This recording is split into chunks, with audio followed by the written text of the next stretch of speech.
Mag magandang umaga po sa lahat guys. Ngayong araw na to guys, bumalik tayo dito sa bukid guys. Bumalik tayo para kunin yung saging na maliit guys. Maliit siya na bunga guys.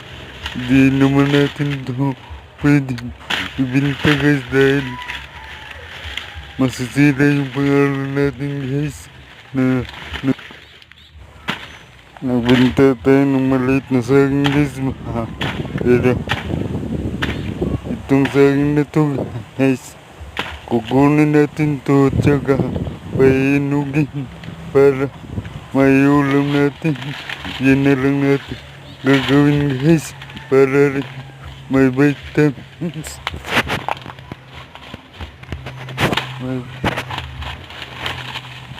May vitamins yung katawan natin. Ganito na kasi yung buhay sa isla guys. Kahit mahirap, tuloy-tuloy lang laban. Basta't walang sukuan at walang bitawan sa pangarap guys. At magtiwala tayo sa Panginoon guys. Dahil siya lang ang may alam ng lahat.